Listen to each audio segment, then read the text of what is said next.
And it's from Charlotte Jones, please. It's a question that affects everybody in this room, I think. Charlotte Jones. Following on from Ed Balls' speech at the Labour Party conference this week and the heavy criticism for the HS2 project from so many independent bodies, isn't it about time this government scrapped HS2?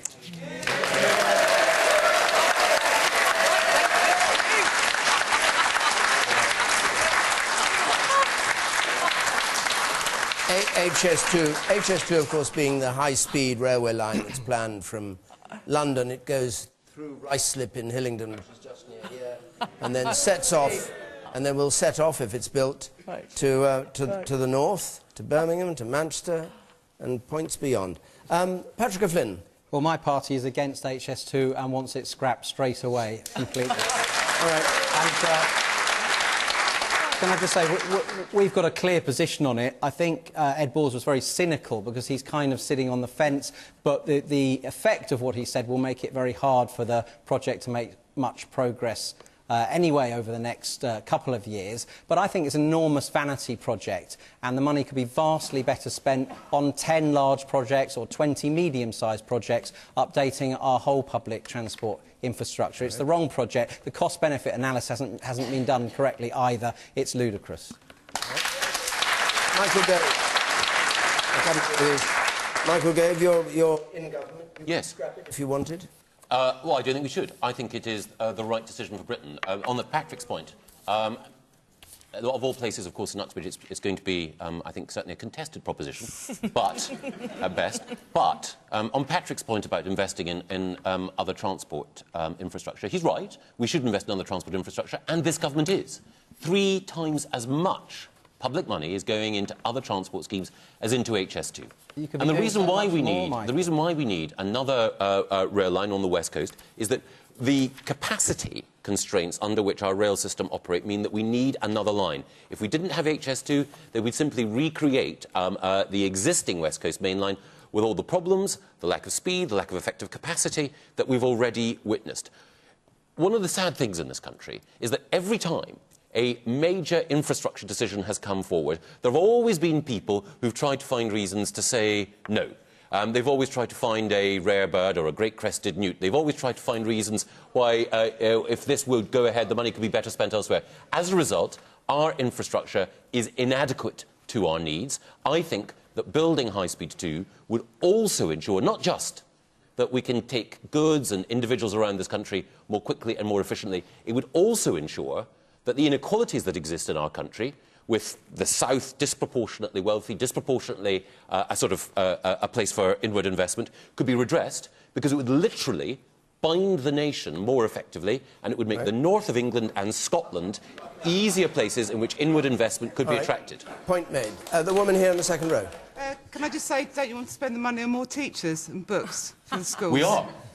You can't spend the same money twice, Michael. No, but we are. But the good thing is that education spending has been protected. I mean, we could have a debate about how effectively it's being spent. But the great thing about the coalition is that even in very, very tough times, when there have been some incredibly tough decisions, we've been able not only to protect education spending, but also to increase capital spending on schools. HS2, Louise Cooper. OK, cost-benefit analysis, schmalasis, OK? I'm letting you into a secret, and it's not that great a secret. Economic models are rubbish. Are you in favour of being scrapped? If it costs 42 billion, then they'll come out with a cost-benefit analysis that's greater than 42 billion, or 50 billion, or whatever it costs. Do you think it should be scrapped? I think the money, in austere times, could be better spent elsewhere. OK. The person in the very back there, you.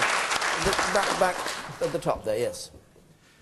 I travel a great deal by train, and one thing I notice is that on most of the long-distance rail routes, there is a train every hour, or there is 2 trains an hour, and I can't believe that making those existing routes run a train every 15 minutes, every 20 minutes, isn't vastly cheaper than building a new massive railway line. I'd also comment, I happen to be a pilot. I occasionally fly myself on business. There are routes in this country where I can fly myself in my own aeroplane to a meeting cheaper than going by second-class rail. And for as long as that's the case, we really don't want to be spending a vast amount more money on additional railway lines. Douglas Alexander, is Labour trying to come out from under this HS2 project with what Ed Balls said at the conference? It may disappoint members of the audience, but we support a north-south railway, but we think it is entirely sensible to say there cannot be a blank cheque for this project. Last month we saw the project costs go from 32 billion to 42 billion. Any responsible opposition should be saying at that point you have to properly scrutinise the cost. Do you support 42 billion?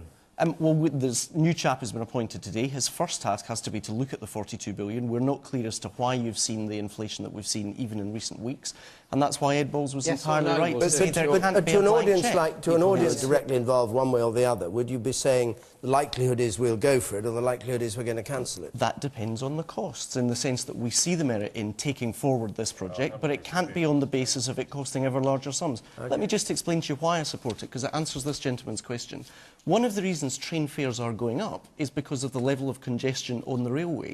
You know, the West Coast Main Line that people see as an alternative was built in 1837 for Queen Victoria's coronation.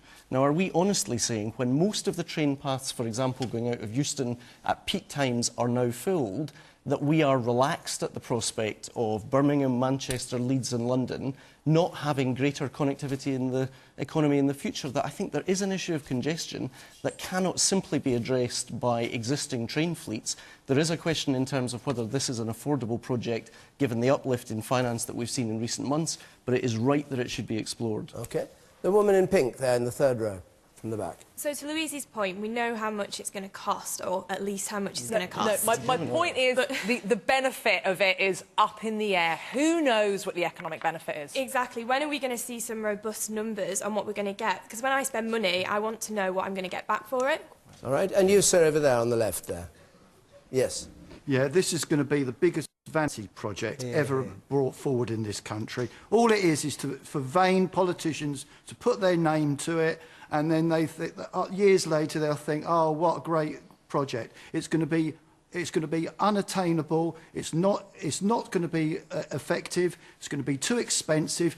There's going to be things like video conferencing, which allows people to talk to each other. They don't need to travel by train. And another, you start there.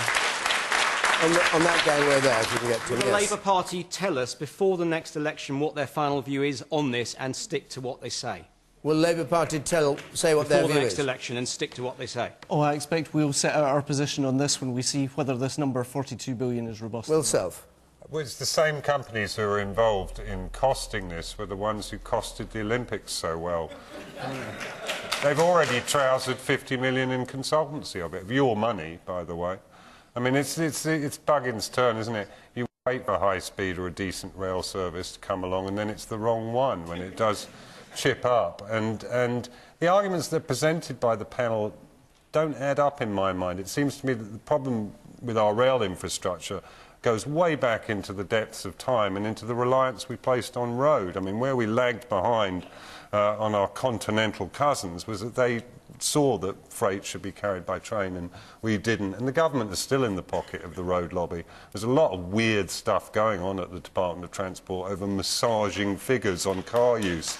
So, you know, it's all pretty weird. But, you know, the cost, you know, there are not going to be these robust figures. But don't be all NIMBYist about it. It's a crap idea wherever you live. All right. All right. Time's up, I'm afraid. We have to stop there.